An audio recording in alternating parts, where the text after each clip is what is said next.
This program contains content that may not be suitable for viewers under the age of 18. Viewer discretion is advised.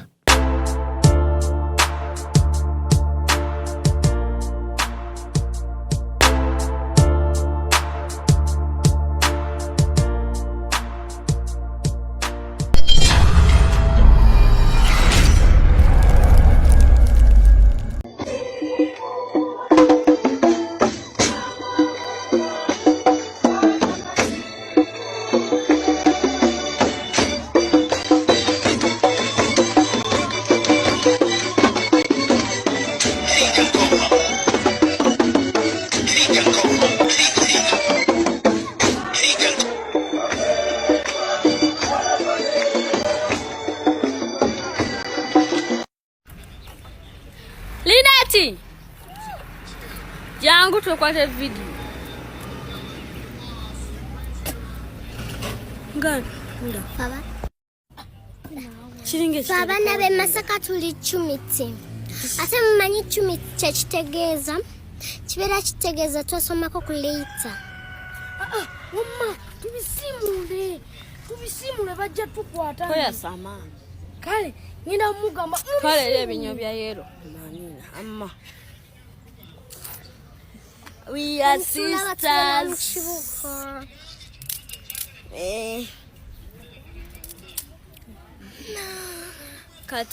Friday nga 12 June 2026 ku front page hotel n'amasuba we wali endongo ehajikazi we kapo erije baita sebavuga wabulirawa wakwingira sinze mtwale byepye mtwale tane emeza ya milioni 2 bakubire meza yo bagitereke noti musanvu noti nya satwe mu 227 oba noti musanvu 5 nya mukaga nya 18 musanvu 5 obasasula kwa mteni momo yiga stage 15 stabilizero hash tickets zisange ku H&M ku papa sport machinge front page n'amasuba ne ku reception ya CBS FM ku front page 12 June 2026 mujana obwana butuwe meneku obwata wafunira msajja omutufu ngokoye ngokadiye nekikityo mujamtu wase igenda kuba kijjo biku front page hotel n'amasuba endomo yajikazi we kaperi basanare jatumye salavuga wabulirawa ekutusibwako Viniva Logistics.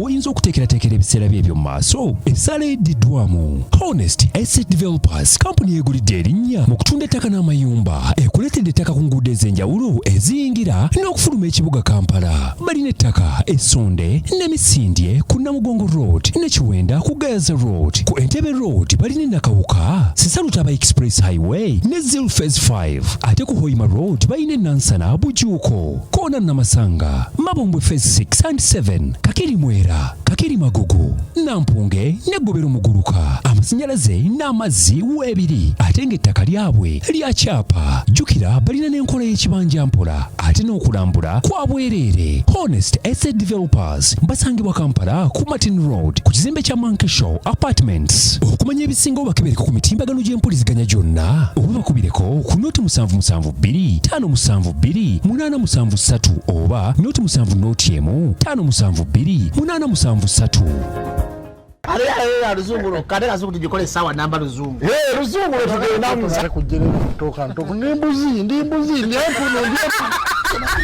ana bora babaddi abakyala wale somwira manyembuto katonda ya chembuto genda weji waminge yabawereza buno bukeke obutini singa babu mutwale bamusonseka mukamwa bwonna n'abufulumiza mu nnyindo kibwa ina guno omugo gwa Musa white step bibia mu detergent waliwo banangabi ebola yakasajja kasendi kalimba bannange sendi bannange.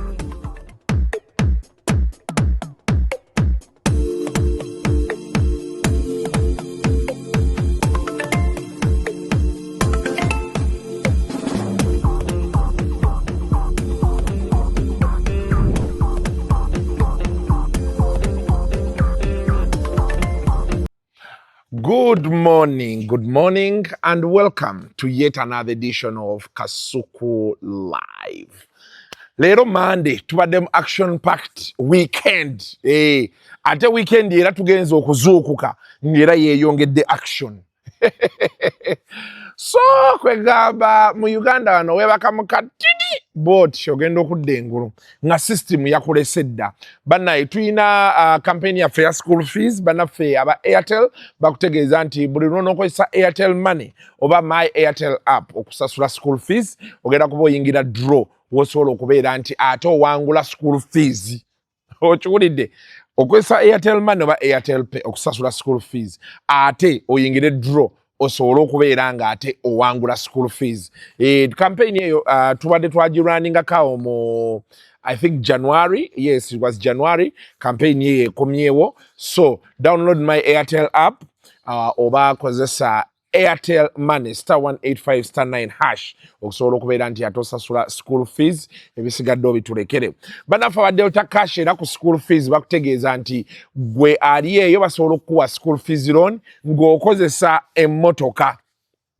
Yes, Delta Cash bo bali ku kya mmotoka oyina emmotoka yo oyina Mazda ebalirwamu $7,000,000 ng'ojja ng'otugamba nti abannaye nina fees ze njagala osasula nsobola okubalekera logbook ne mumpolayo $10,000,000 ekyo nakyo kisoboka nga bakuwa ssente emmotoka yo ng'ogitwala obalekera logbook bakwetaaza logbook bakwetaaza national ID bakwetaaza bank statement oba mobile money statement be bannaffe aba Delta Cash. Yes bannaye waliwo bannaffe aba Saraya kamaloba kuyisaamu wano nabo baleese empiso. Yes, waliwo empiso eyazze. Empiso eno enkola gyekolamu bagamba nti abantu abali Etteeso Region Soroti Serere Ngora 10 ne Katakwi n'abantu abalabira e Bukedya Kabera Maido Parisa and Manafa waliwo gye bayise new standard of family planning eyazze. Okimanyi nti waliyo family planning self injection empiso oyo ogyekuba buli myezi 3 bakubina ebyokumira akakerenda simaba bakutaddeyo akantu wansi nedda baleese empiso. Yes, empiso eno bagiyita Sayana Press eno ogyekuba buli myezi 3 eri ku health facilities za government zonna ku bwereere. Bino byonna babikola osobola okubeera nga weewala embuto z'oteetegekedde. Bagamba she is always prepared. Ne bagamba nti men play your part, join your lady for the first training so you are both informed. Bw'ogendayo bakubira omulanga nti genda n'omwami wo baba training babategeeze nti yes kino kye kigenda obbaawo buli myezi 3 omukyala agenda empisa eyo n'agyekuba ye mwennyini. Okumanya ebisingawo ogenda kuba ku 0800-100-066 ye 0800-100-066 obaka buno obukutusibwako Ministry of Health ne Ivas Digital. Wabi si wabi kati olwo tuba tusimbudde tutandikiddewa. Over the weekend Honorable Nammere bamutwala bamukwata ne bamutwala Namugamba, excuse us, please join us for a minute. Yali kurale ye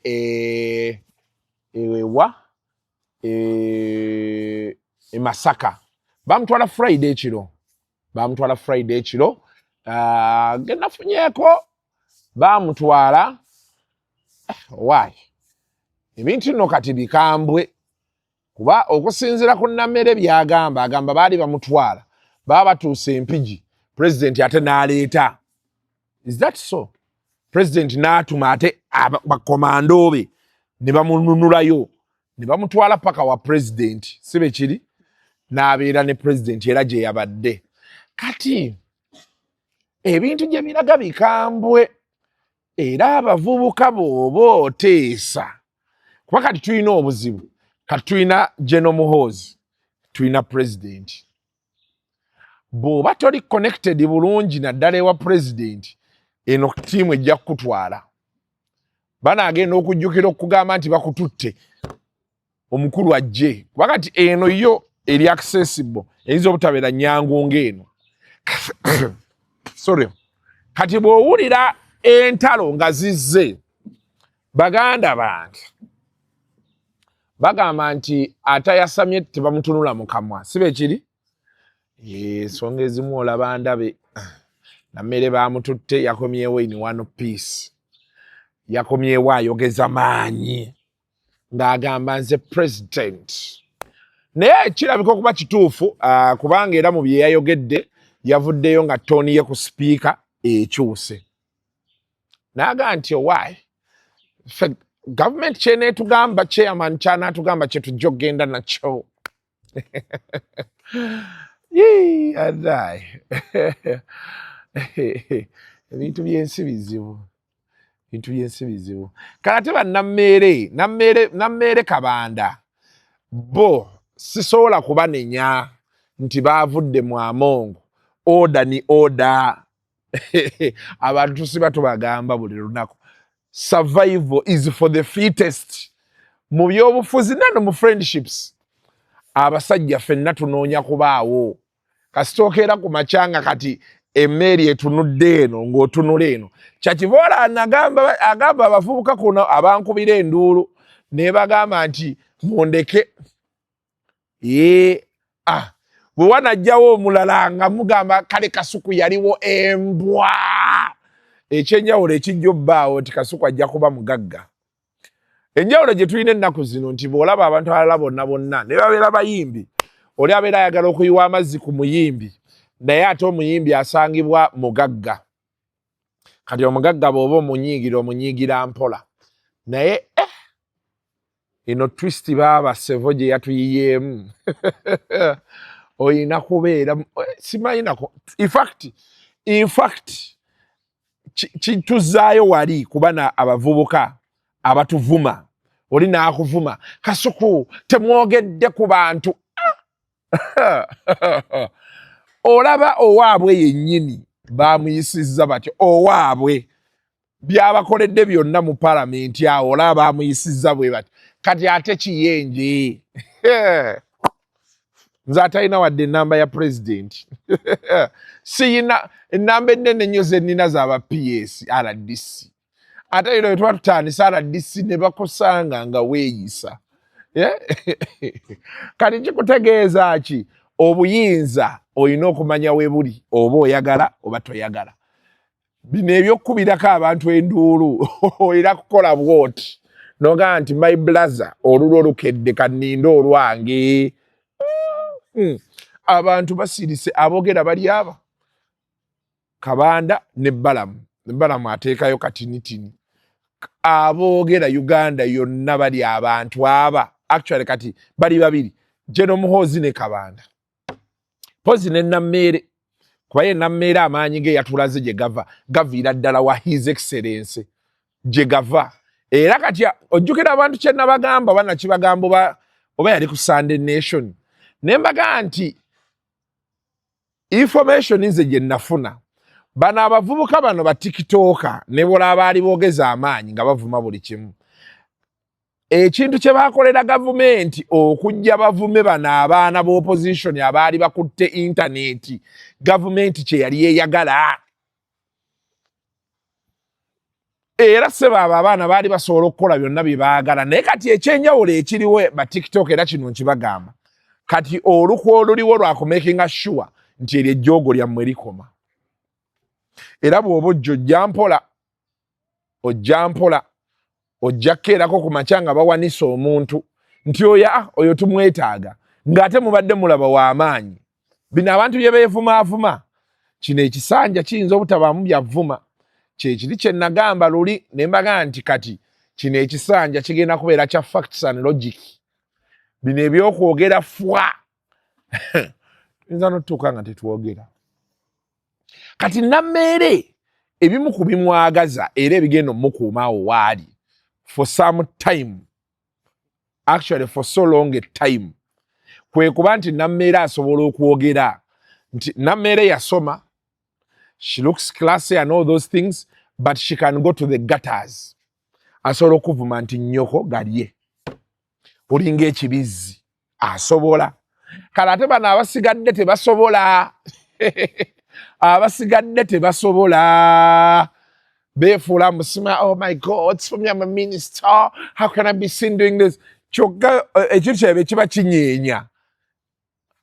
Be basooka okutya. Abamu be basooka n'okudduka mu ggwanga bo bagenze sima bibasangewa okifunye muganda wange kati yeye embeera nga weyimidde kyavala nammere tukyali naye era bw'oba weegoba ne nammere weesibezi nalabye muganda wange Anteira Bambi ng'akaaba ine yannaye Anteira oba naye tugenda kukola tutya ne batusuubiza baasi yatusuubiza vaani wuuyo namulabye akaaba bannange soko tuwe Anteira banange nasuze bubi nasuze nsaba nga nsabira Honorable Woman MP Justin Namere okubanga Bambi avaayo yonna gye bamutute tetumanyi naye Bambi tusaba abavunaanyizibwa Bambi gavumenti ya Uganda oyo mukyala ye mukyala alwanirira abakyala ye mukyala alowooza ku mukyala ali mu nnaku atulugunyizibwa Bambi tusaba mute Honorable Justin Namere Nsubuga adde eri famire ye adde mu baana be Bambi adde aweereza abantu be Maama Nalongo Anita Among Bambi be bakyala abamanyi omukyala tusaba Bambi Mukama ayingire mu nsonga zino tusaba busabi ekati ffe tunaakola tutya nga Honorable Justin Namere taliiwa bannange tunaakola tutya nga Maama Anita Among bannange si yaaliwo tugenda kukola tutya tusaba busabi Mukama tuyambe naye n'abavunaanyizibwa Bambi Mukama akwate ku mitima gyammwe mute omukyala mumuleke Honorable Justin Namere Nsubuga wamu ne Maama Anita Nalongo Speaker abamu be bamanya ennaku yaffe Mukama yamba kati awo kati tuwe ne Namere yazze n'akola TikTok press conference ffe ko twamulabidde nze okubawaddewo n'abamawulire baabalala najja n'avaayo Namere bannaye tazikiza ate abantu Namere tebamutegeera butegeezi gwe ddayo tunulire Namere ebiseera we yabeera n'olutalo ne Farida Namere nga tazikiza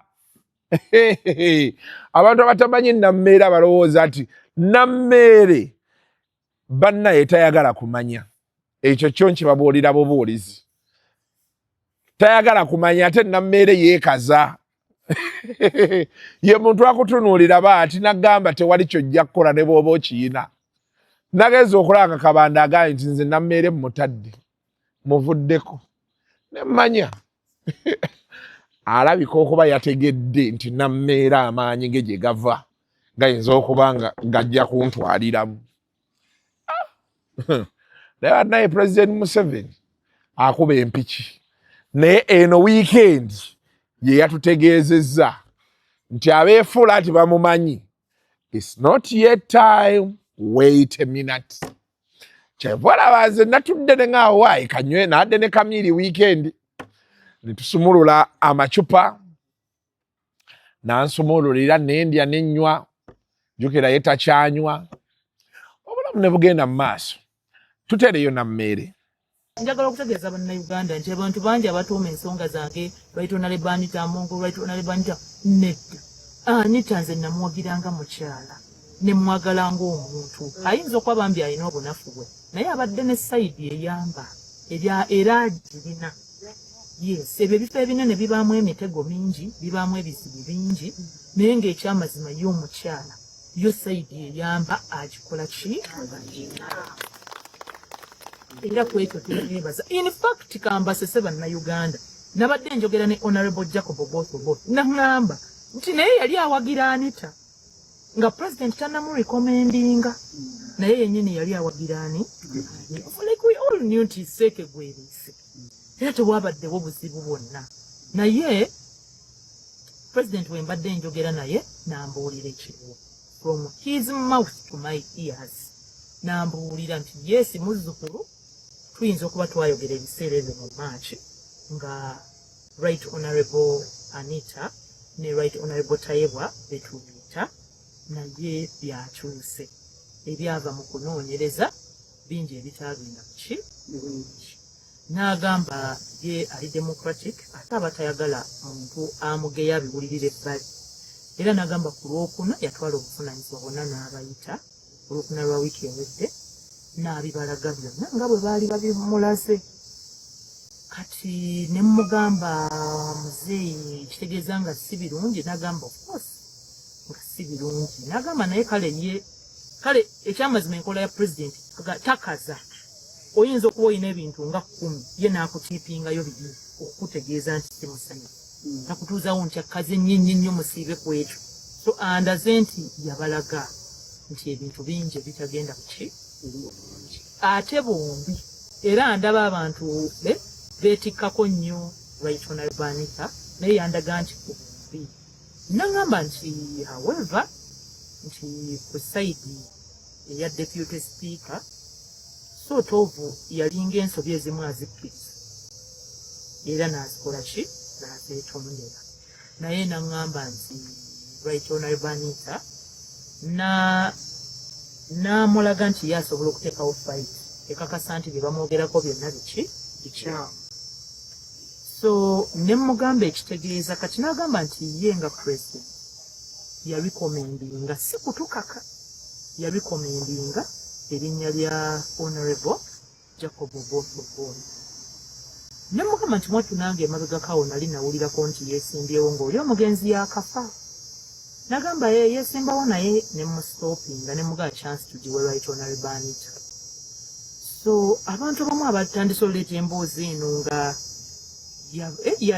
erimu malisi abaagala okifuula nga aziifu president oba yakozesezza malisi oba kukozesa anitanga ne bamusuula namwe mubiwulira bamu bali mu byogera si bwe kiri nti olw'okuba yagambye yesiwa NRM ekyo kituufu nnyo ne president yakimanyi president yali omugenyi omukulu ku mukolo gwaffe nze ne papito nga papito ampasa yatutumira omukyala Right Honourable third deputy prime minister Lupiya Nakadama ye sajja kyeyali bwe twamala okuzaala bebi n'atuma Honourable Namuganza n'atutwala ekisozi papito n'amubuulira amazima nti nze muzeeyi mu NRM mpagirayo ne mukyala wange ate neera mukyala wange ye yannyamba nannyinnyonnyola ebirungi byo tebaali baatulaga nti oli mubi oli mutemu oli kiki naye kati nategeerera ddala obulungi bwe nabutegeera era papito n'amubuulira nti nze mpagira ggwe naye nze siriwo NRM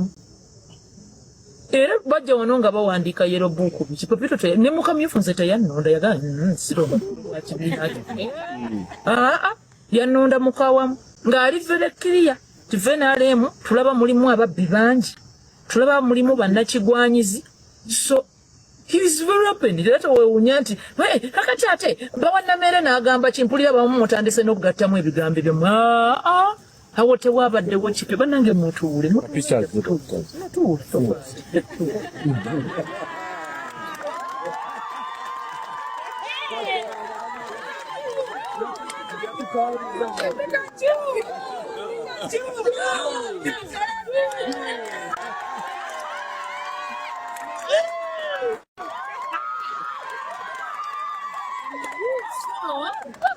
basabo ne bannyaba abalungi ebyo bwe bityo bwe byakoze eki Honourable Jacob Obote omwami ono yamuwa kanzu kuba ekifaananyi ekyo ate obuzibu ekiri kuli simanyi oba oyinza okumpa nenkidisipuleyinga tetulina ate no mu kifaananyi kyekimu ate mulimu ne Honourable Namuganza na bonna baaliyo okwanjula ate Honourable Namuganza yatandika naffe ne mu kukyala so ffe bano abantu bonna baffe it's one family that's why tompulirangako nga nina opponent wa maama Naalongo gwennyumba nga bwe mbabuulidde nti Naalongo muweereza akamesegi bwamaze ndowooza zaalinga 10 kubanga twali mujjukira nali nagambye abantu nti nzija kuba okyayo era twatambulanga abantu bange wembawaayo kantu 5 baali bazibbye 5 baali bazibbye era n'abakazi kugamba n'abateeka mu order n'abagamba si bwe mutyo bwe mugenda okujja ku principal wange ne tuyingira emmotoka ekyasinze okunsesa nti waliwo abaatandika okuzina amazina owuliriza nti bakutte Nameere bagenda okukabatema nti ate gwe muzinira amazina President yaweereza emmotoka endala abamukutte emubajjiddeko mpiki ate kati mujja kwetokosa mujja kwefumba mmwe bakabanda abanoonya emmere ya leero bw'oginoonye ewa Justin Lumumba bw'oginoonye ewa omugenzi olanya emmere bweggwawo bw'oginoonye ewa Anita Amongo kati wabuukidde oboosi. Let me tell you, President Museveni ali in charge. Tokyerimbanga nti ogenda kukwata omusirikale we yenna obeeko obuzannyo bwonna bw'omuzannyisa. President Museveni era Ssebaala Sisi wange akulira security wano e Masaka. Be calm, be rest assured, President Museveni is in charge. Mu Parliament tetugenze ku buko, tetugenze kukyalira nsiko. Tugenze kukolera abantu ebyempisa mugende mubeeko gye mubiyindire tebyekijega byammwe. Mu Parliament tugenze kukolera abantu, tugenze kwetega, tetuli mu programu y'abanoonya. Abanoonya gy'osanga omuntu yeeyogerako ddakiika 10 munnange nina empisa munnange nno nga wantu tetojja kwegisa tetulinoonya. Twafumbirwa dde abasajja abatwagala abalabika bulungi abalina omulamwa. Parliament tugenze kuweereza abantu. Muntu gwoya n'empisa zammwe zibanje nnyoko zibanje mukazi wo zibanje b'okozesa abantu abakolera ewuwo. Nange nzirina mu bankozesa era nziwa abakulu era n'abalonzi bange bayite bayinza kutampa kalunga sirina.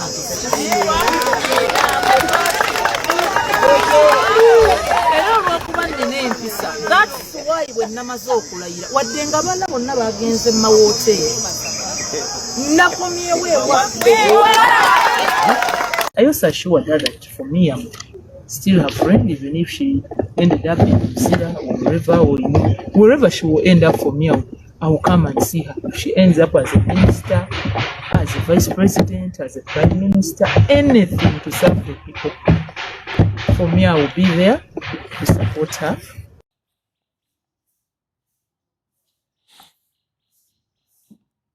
Nozo omulabye ne papito yazze n'ayogera.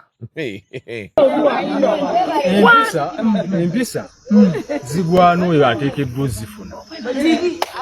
Omuntu atalina mpisa tolina nsonga lwaki ate osaba empisa.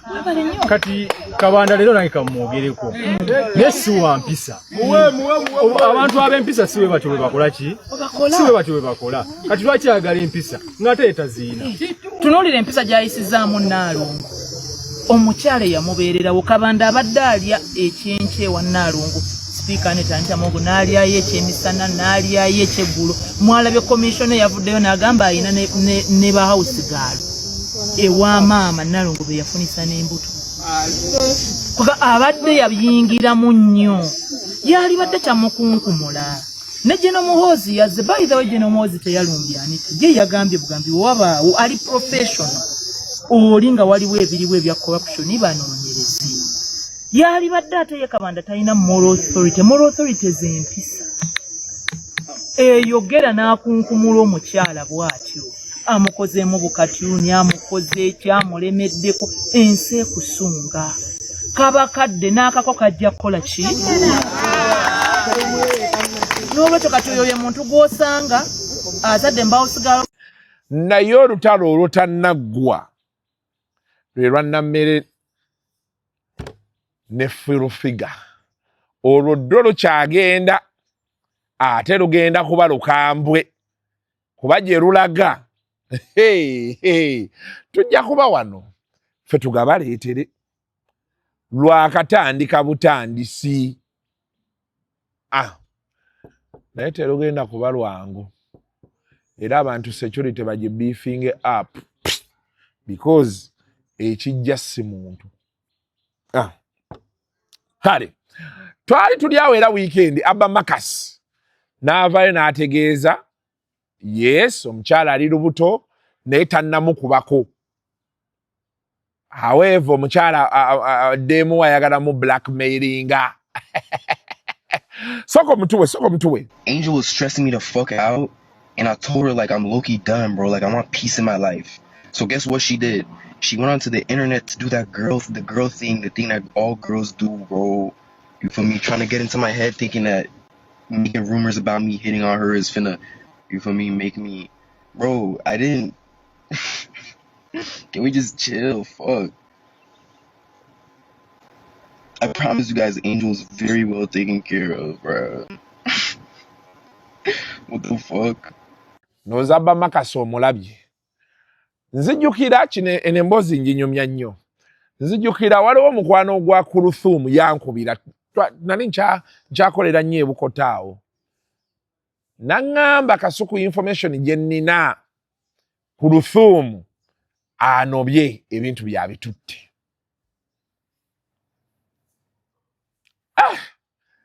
Nemugamba ye, naŋŋamba ye anobye. Odi azimpeereza mukwano gwendoza kati yagenda kata ebiseera ebyo World Cup wa kata oyo ba.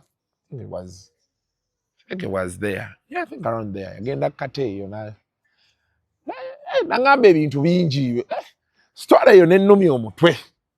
Naŋŋamba nkoze ntya. Actually bye bimu ku bintu ebyatandika okukyusa endaba yange gye ndabamu emirimu. Naŋŋamba naye omanyi kankubire Seeka. At least nfune voice ye ku nsonga zino. Abyegaane naye nga nina voice ye. Omanyi mu mawulire waliwo wogamba nti story enezze. Let us break it. Oli ne baba yeegaana. We do a disclaimer. Eno egenda okujjawo ebeerera entuufu because you know ebintu ebyokwawukana waliwo ebintu internal family issues biki oluusi tebitera kujja mulundi gumu. Kati otuuka noga nti omanyi because we need this story. Let us do it. Naye tufune voice y'abali nga babyegaana nga bakola ki gw'oteekeyo. Bwe kiribaluka story obeera ogikoze eki ogitaddeyo. Nga nkubira Seeka Muzaata. Seeka Muzaata nga ngamba nti Kasuku ekirungi oli musajja naawe. Bwe kiri kutuukako olikola ki? Statement eyo nti oli musajja naawe yankuba. Nzijukira naye ne uncle ne manager Cloud. Bwe yavaako ffenna nsooka ne tusiriikirira eddakiika ng'emu. Uncle n'aŋŋamba wanyo Isaac. Story gireke. Kubanga kati ekyo kindeeta ku kintu kya Abba Makasi kino. Nti Abba Makasi waliwe yateera amaanyi ku muzeeyi we. Alaika okwo yayita manyi nkola y'abakikazi. Kati yagitegedde. Abazadde bonna emirundi mingi bamama baffe batobeererawo. And this one I'm just bringing it as you know here. Bamama baffe batobeererawo. Naye bamaama tebatera batini nnyo. Abasinga oba abamu basirika. Abalala ne bakugamba nti taata wo muleke. Ayinza okuba batini nnyo abasuulawo tawulo. Naye abasinga bayabya abasajja. Kati baba bayabya abasajja. Omusajja omu yaŋŋamba nti actually ne jjajjange yaŋŋambanga naŋŋamba nti Kasuku Isaac defense yokka gy'oyina ku mwana wo kwe kubeera nti bw'oyawukana ne maama we ogenda n'okola nnyo.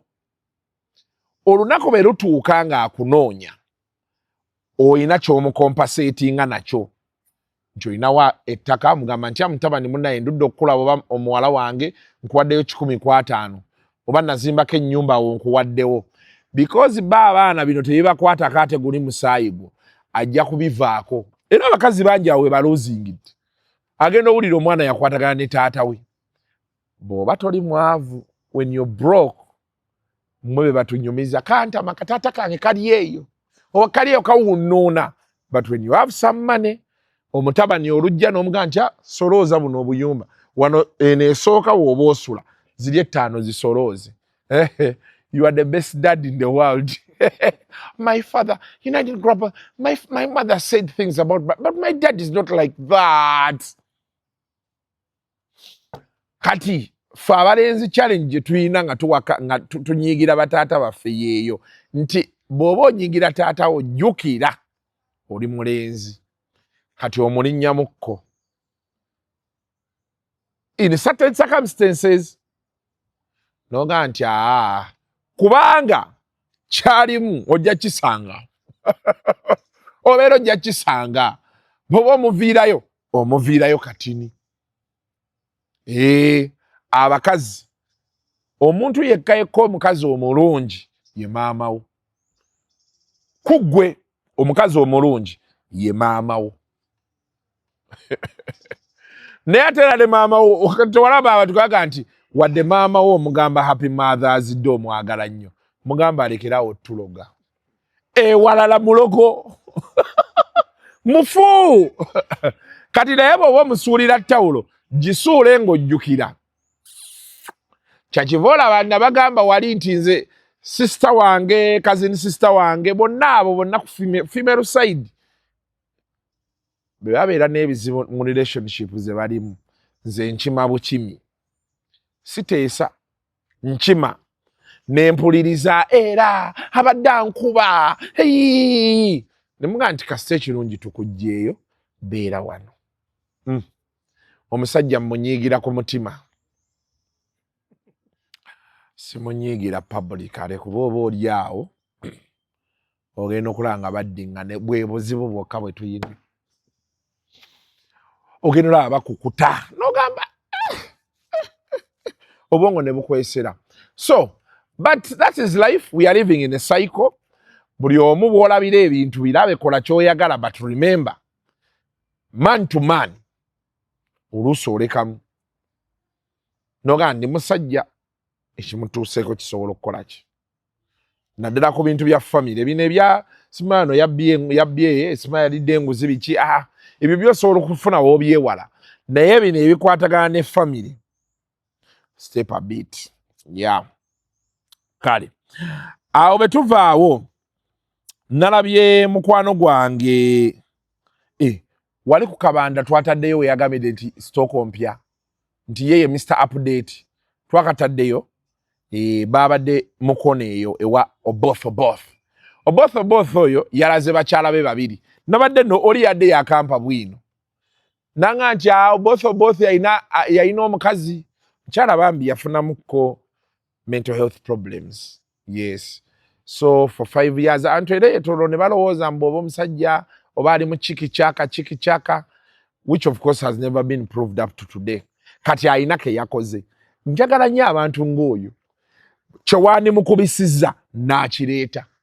Yavudde n'ategeeza nti nedda abakyala nina babiri because ono ayina embeera yamutuukako teyabyogedde myaka nga 5 ng'ate sisobola kukola ki n'enfuna ono. Kyetwandi mukubisiza yakitugambye.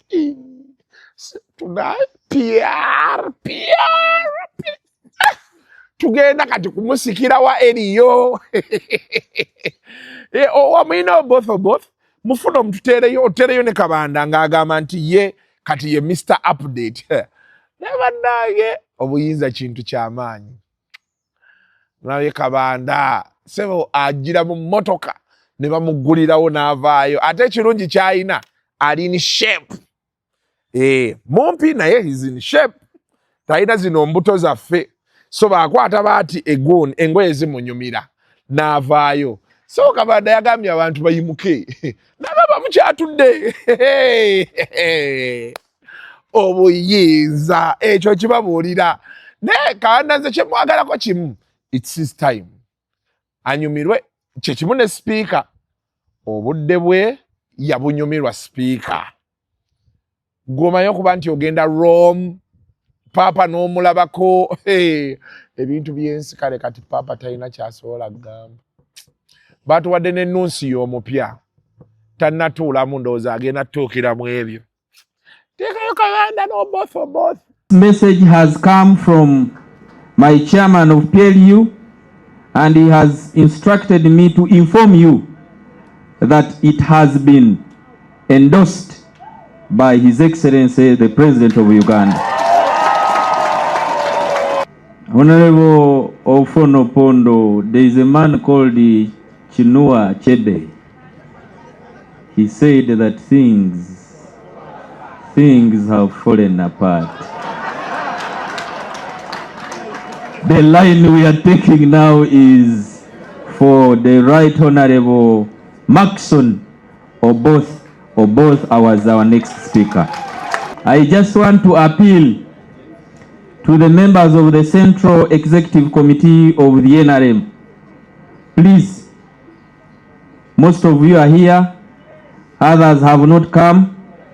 When the president brings that name of Honorable Maxon or both as the Speaker of the 12th Parliament, please don't ask any question. Just tell the president that we are with you.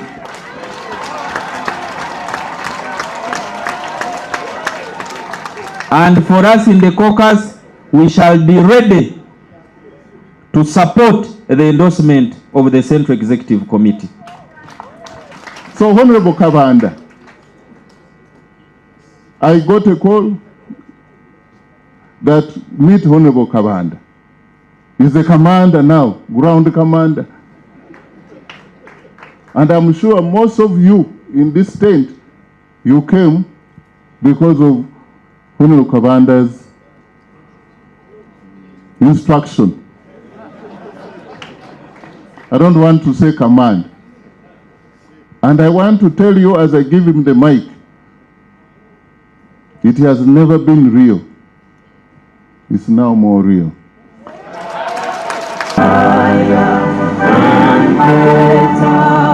Nze Mr. Update kati yakuba mbategeeza ani deputy speaker ndako. Social media mbagala nnyo ababeera ku TikTok, ababeera ku Twitter, ababeera luddawa balabanga tuli bize kati tunoonya speaker wa parliament. Stock enfu URA is impounding.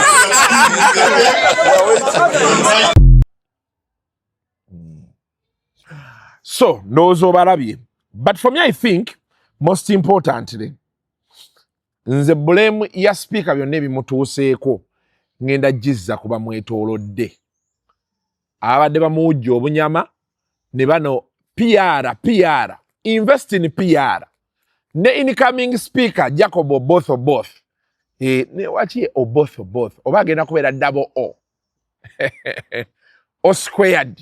Nalabye wali ewa Gond, ewa speaker among kwa deko 3A.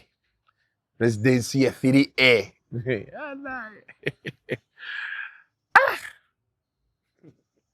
Mbuli lucha tweyongera kwata ku mutwe. Mu ggwanga lino otuuka n'ogamba. But that's life. But what I want to say, abantu bonna naddala abeetolodde abantu abalina obuyinza, kino njagala kibategeeza. Bw'otunuulira ebintu ebadde bigenda mu maaso mu palamenti awo, abantu badde bafuuse untouchable, badde bafuuse invisible. Naye ng'amaanyi bagajjira ddala ku speaker. Kati n'egimu ku mirimu gye badde balina okukola nga tebakola ki? Kati otutandise story ya speaker. Abantu baffe, abantu bano betubeera nabo tubayambe. Saagala buyinza na ssente bikwerabize naddala abadde beetolodde speaker, because kati speaker ye principal. Mu security babeera muyita principal. Ne bano abamwetoolodde badde tebakyafaayo. Nze ngenda bagamba kyange story y'emmotoka eyo Daily Monitor yaji breaking. Okimanyi nti balina bakootinga gundi CG wa URA nti bayogerako naye. Okimanyi nti ne speaker yennyini bayogerako naye. Mu story bamukwotinga. And that is where things fell apart. I know there's things saying the car was just, it's a type of, I also want to believe. Those speaker abadde azimbye power base ne yeeraliikiriza abakulu. Bino eby'emmotoka nange sibikkiririzaamu. Kubanga billion is set, what is 3.5 billion? The money state zeina, I don't think they would be bothered by.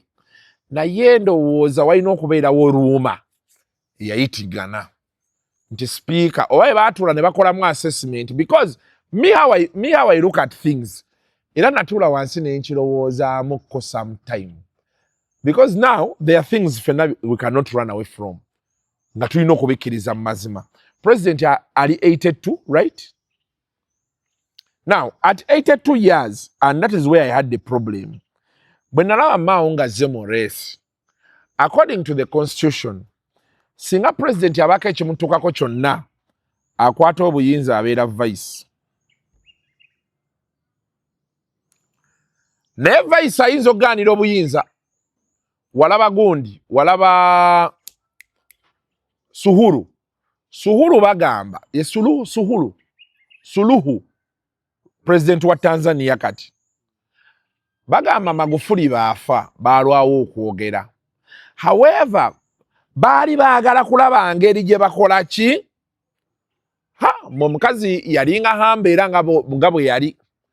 Yakera bukezi kumacha n'agamba convoy ye mu nkulembere nga muntu ala ku UBC yeri.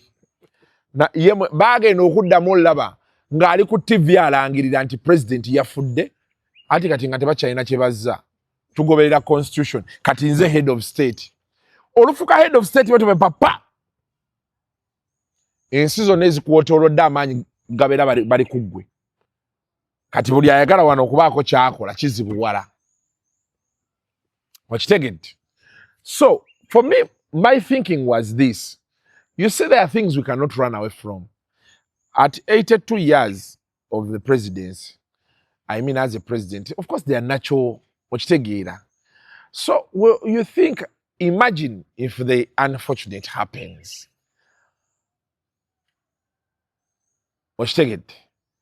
And the former speaker had built a power base.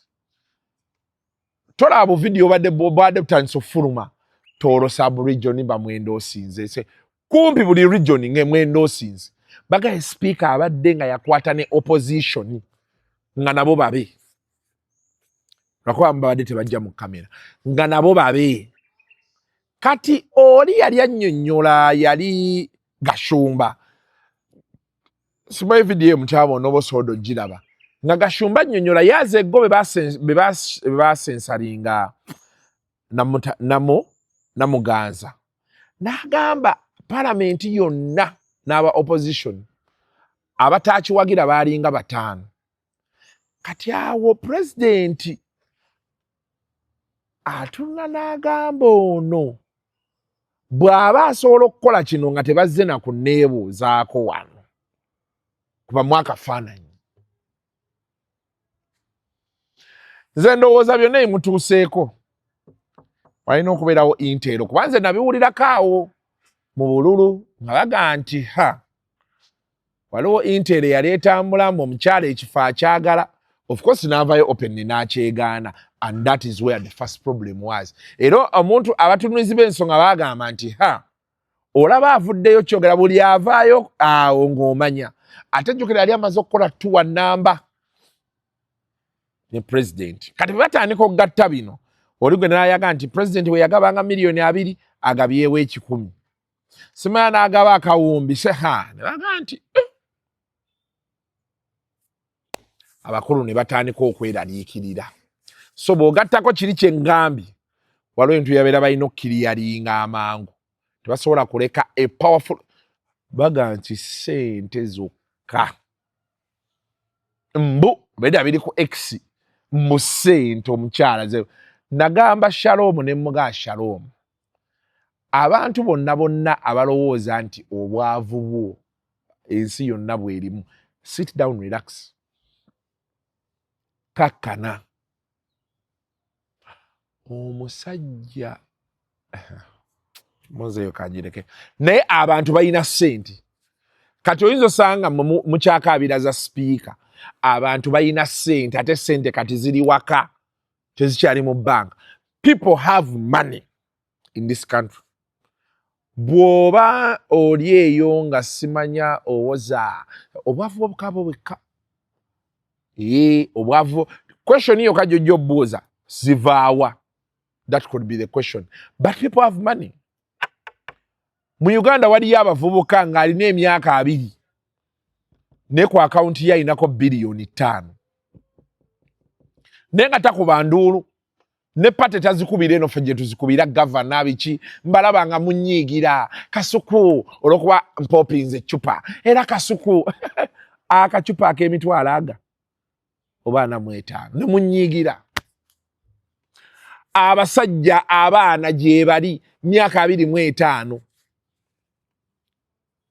nga Uganda mu mwaka mulamba agibeeramu emirundi nga 6 nti abaddemu okumala omwezi nenga bo buli kiseera bafuluma bagenda ku holiday naye ffe olulabikako Manchester tugenza olaba omupiira gavumenti yamusponsorinze mumanyiira ffe olugendakokko Manchester ne tufukirawo ba state agent gavumenti nga bwe yatutaddemu ssente n'ogamba owaayi be bamanyi bakasuku ekibalumya omutwe ku bakasuku kitini nnyo be munaamanya abantu abalina ssente mujja tandika okugamba nti kasita kasuku waffe tuli naye eno munaku munnaffe according to the other people ku level kwe bali mujja weweera mugaye nti kasuku katumulekeko ebibanyiiza bitini nnyo ku biina obbanyiiza kabereya ka triple gene Manchester wano n'otuula olaba omupiira paundi 2 zemmeka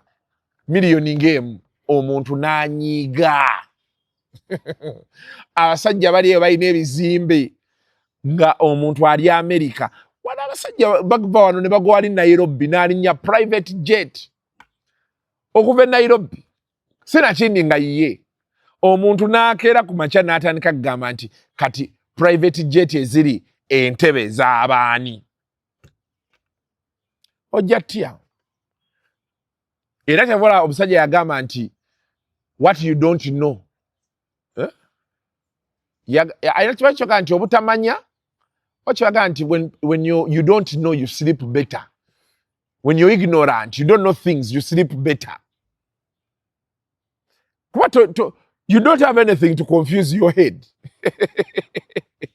but those who know emitwe gy'abatabukako dda musajja anyiiga okyawaana oli mbusima ayina eka 10 ku mazzi ogenda tuluyanga oli ayina ekizinga kiramba ekizinga wano nga yakizimbako n'ennyumba buli lunaku akeera avaayo na lyato ne limuleeta ne limusuula e Nakiwogo n'akola ebibye ne limuzzaayo n'onyigira kasuku so speaker baafunye ebintu okuva ewuwe njagala kusomeramu wano speaker yafulumizza statement tetunnamanya kikiddako naye speaker Dede Montega nti incumbent Anita Among says she has withdrawn from the 2026-2031 speakership race. Era wono yawandiise wano n'agamba nti I wish to draw the attention of the public to the matters regarding the speakership race after wide consultations and deep introspection and to maintain harmony and clarity in my beloved party, the NRM. I wish to categorically and unequivocally state that I will not be offering myself for speakership race of the 12th Parliament. I'm greatly indebted to His Excellency, President Museveni, my party, the NRM, and members of the 11th Parliament for giving me the opportunity to serve as Deputy Speaker and Speaker. I am equally indebted to my family and friends for the solidarity and support they have extended to me over the last 5 years. I pledge my total support to the candidates who will be endorsed by the President and the party and implore all colleagues, MPs of the 12th Parliament to do the same. I shall remain available to the service of my country as the party and the President may assign me. In the meantime, I pledge to continue cooperating with all ongoing investigations as initiated by relevant organs of the state to get to the root of all the allegations raised for God and my country. Kati ekyamongo kiwedde. Kasita yafulumizza statement eyo. Ekyo kiwedde kati alina gye ekyo kati kiwedde. Ebibye biwedde oyinza n'okulanga ebibadde bigenda mu maaso byonna bikomyawo. Byonna. Yeah. Era n'abadde baseka akasente kayinza okukasigaza. Ke batutteko ne bakatwala n'agenda mu maaso. Era n'ekifo ayinza okkikwata. Ekyo bwe bunya kabineti eddako ng'azze. Nga bamuwadde. Ebyobufuzi bwe bityo. Tugamba abantu. Ebyobufuzi tobiteekako nnyo maanyi. Amaanyi gateeke ku nkyukakyuka. Service delivery. Lwanirira nnyo okulaba nti eddwaliro ly'ogenda mulimu eddagala. Mulimu ki ebyo.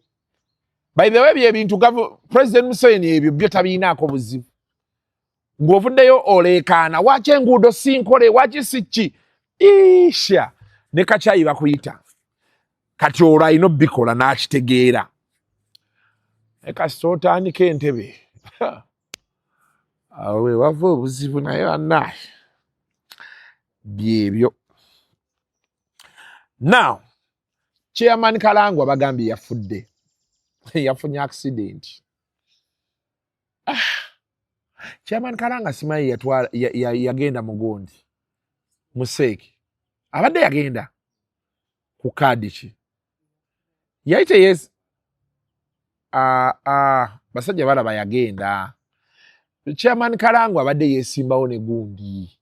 Ne Kasolo. So bali besimbawo ku kya Buganda. Oli yali gundi oli mulala King Caesar ye yesimbawo ne basajja balaba teyali gundi. Badaye Kalangwa yafudde. Naye buli omu alina byayogera. Kalangwa. Abadde w'amaanyi e Kayunga awo. Abe Kayunga bo. But kibi nnyo. Wouldn't want someone to lose their life, but it is what it is. Kitalo nnyo Chairman ne family ye. Katubasabire Mukama amuwummuze mirembe. Yes. Ojja tutera yawo Chairman. Abantu bamulabeko bu video bumu n'ebisigadde ne bwino wenga bwazatambula awo. Bisigadde is not for me to say. Karabwa kalisa chairperson wa NRL Kayunga atenga nesi cha security onakulwa balo n'osajjo tango do inampa declaration form etaina tally sheet n'enjogera nayo muganda ka tally sheet nagamba tajipaada mu office nzize mu office nakora ne mukubira simu naganda ali mudwaliro simanyi waliwo abantu dabe Syrian ane Syrian ne mugamba mpa jipe tally sheet ya nagamba chama ntaliwo naye kati mulinda ja ndabatajja kati ndese baro official kusoma tally sheet yange ane baserikali bakadewo kitegeeza ni waliwo kibakweka tally sheet n'ekyo so President Museveni ane chama no party ensonga eno tegenda koma wano kubanga abawagizi banga bali bageza abambagize across Uganda badimandinga amazima kubanga amazima galimu ebikwiye kwese magoga okulaga yali na kyakimanyiko niba tana kyakimanyiko avuya gabetango doi aje empapula ate bakola amazima baje okulaga olingeri je bangudemu bwekiwanga kituufu nga si bulimba nga babiri kutwentwa wangu badikira lingo mutuufu katumusabire awo mulemirembe kale awo nga tuvuddewo Shiba yavuddeyo n'aclarifyinga ku statement ze ziri ze yakola yavuddeyo n'aclarifyinga winishi nze mbadde ndowooza ky'oba oyogedde okyogedde ekijja kijje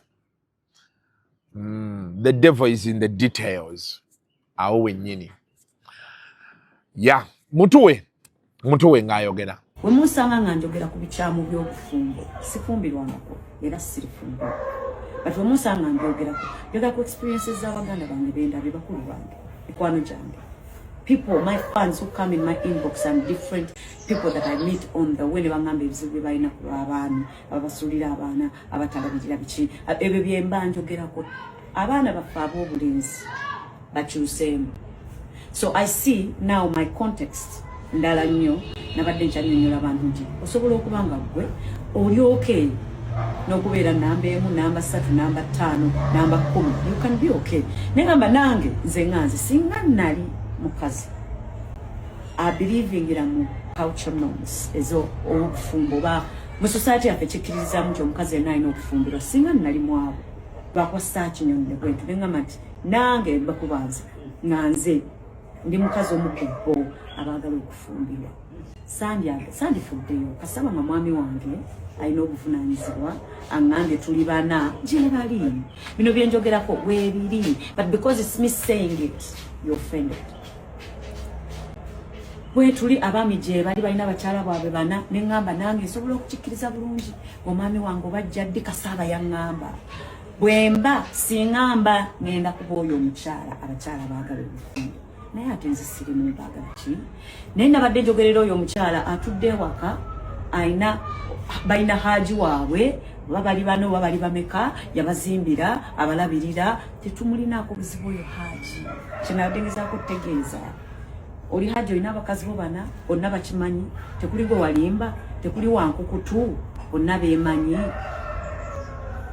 we okay with that too nababa abakazi gye bali so oyo omukazi gwe nabadde nnyonnyola era nga nenga abagamba nti era nange mbakuba mu bakazi ab'okufumbirwa sirifumbirwa naye mbakuba mu bakazi ab'okufumbirwa sandifuddeyo kasaba nga omusajja tuyalimbye ffenna tulabirira bulungi wabuvunaanyizibwa ekyo kyenabadde ntegeeza naye nkiraba nti mugezaako kitwistinga to make me look like I don't respect people's marriages. And oh my God, I respect people's marriages.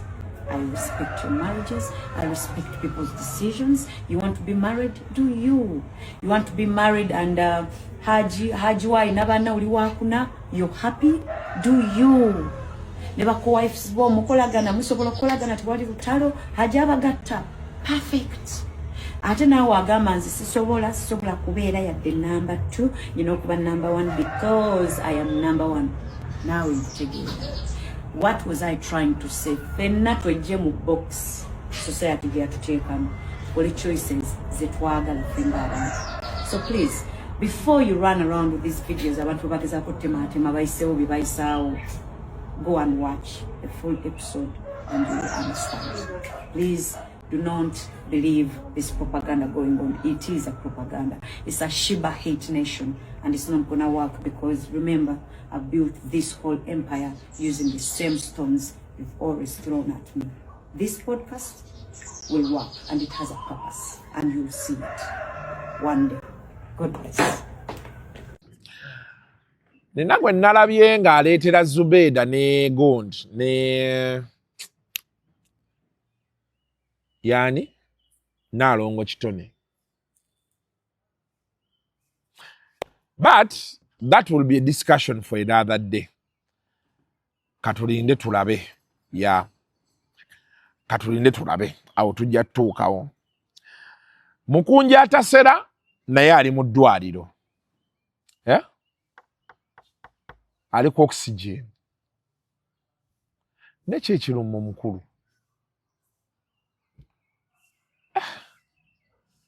Namulabye ne ngamba ebintu si byangu. Ebintu si byangu naye katumusabira abeere bulungi muteeke yaawo. Bana bange munyambeko mbegayiridde okulwadde tebubadde bw'amaanyi naye nyinza okufiira wano mu by'okusaaga ntandisosesemu omusaayi seetaaga ssente neetaagayo dokita omu ambeere ntandisosesemu omusaayi kingi wange taata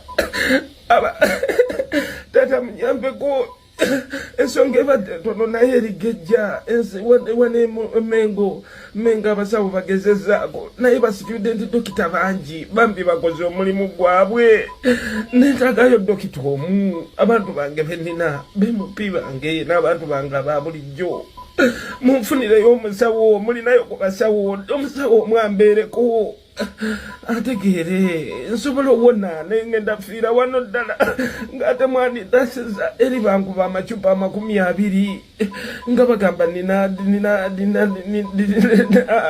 nina malaria ate wano baŋŋambye tebasiribangako na malaria kitegeeza nina eddagala lingi mu mubiri ate nga butwa muntaseeko bantu bange.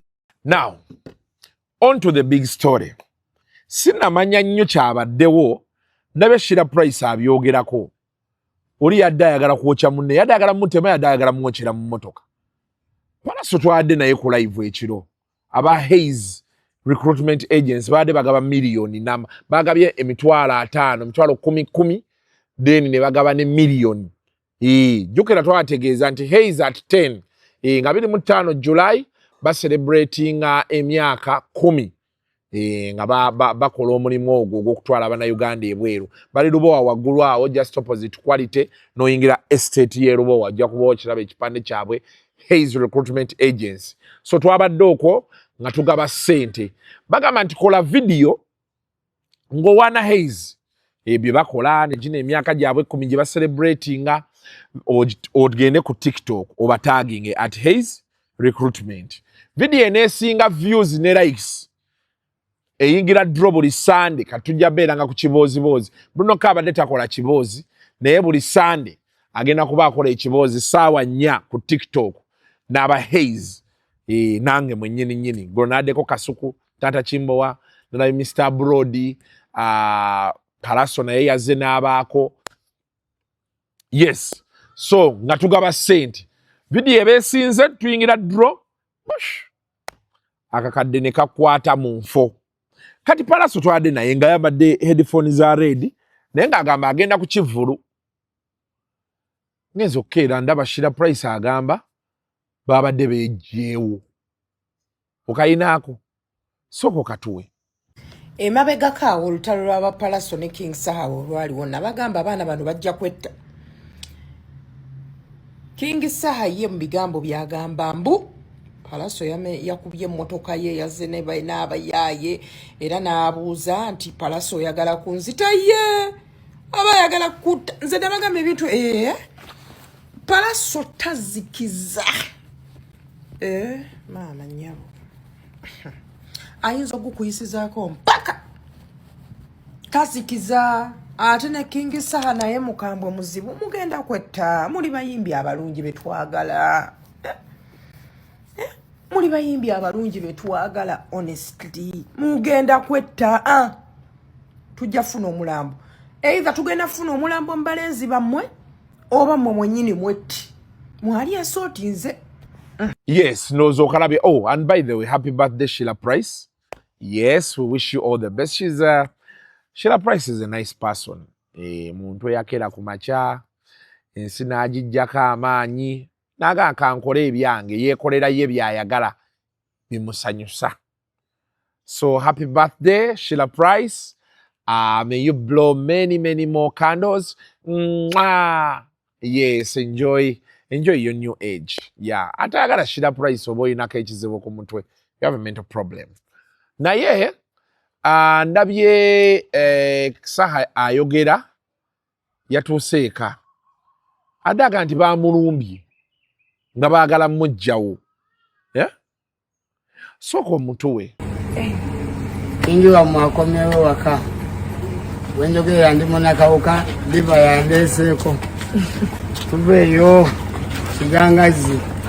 kigangazi kyomanya bampadde ogw'okulanga ngambe kabaka laga tasobose tugudde mu kavuyo naye ffe nga omanyi tetwagala ntalo tiimu tugirina nene bwiyo naye tetwagala ntalo era tubagambye baganda baffe mwonoone bye mwagala kaze kibi nnyo laga bidisikaasingako kati naye ala gyali tukyali balamu we tulisa mekulu erekyeki tuli bawamu ate kati twetuge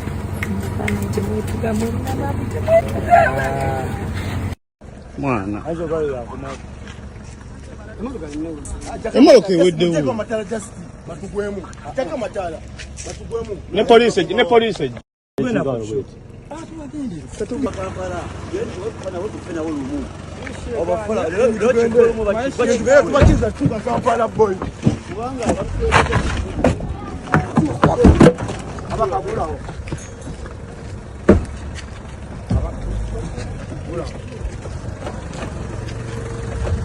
olusolo kyeggula looko zifudde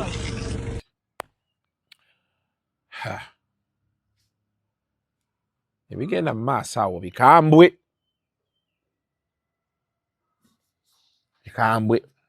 abaana bajja ffa abaana bajja kufa. Ebyo bya Saha ne Palaso bibanga kweri byebyo. Abantu bagenda fiira mu buvuyo.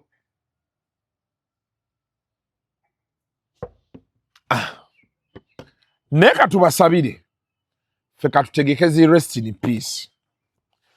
Tuzigenda zitaipe nga tuziteke mu draft. We gatugwirako nga tufulumya. Betuta typing a rest in peace. Tujja bakyalira eruzira. Actually ekitalya. Ebyo ebintu bye mutandise ebyo. Abasajja bakambwe. Byebyo nebyange. We have to go. Oreggulo tugenda kuba tujja ne Muzeeyi Magala at 6 p.m. Then encha tujja kubeera ku big size show. Tulabe ebintu nga bitambula unless waliwo amawulire amalala ga developings. But for now, keep it locked on Kasuku Live. Mubeere bulungi. Mweraba.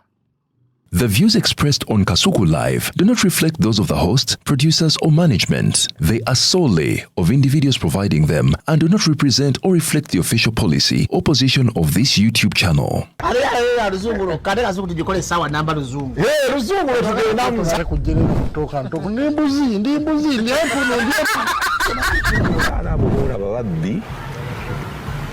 Abakyala wale somuyomba inyembuto katonda ya chembuto genda weji waminge yabaweereza buno bukeeke obutini singa babu mutwale bamusonseka mu kamwa bwonna n'abufulumiza mu nnyindo Sakibwa alina guno omuggo gwa Musa wayitista Bibia mu detergent waliwo wanagambye ebola y'akasajja kasendi kalimba bannange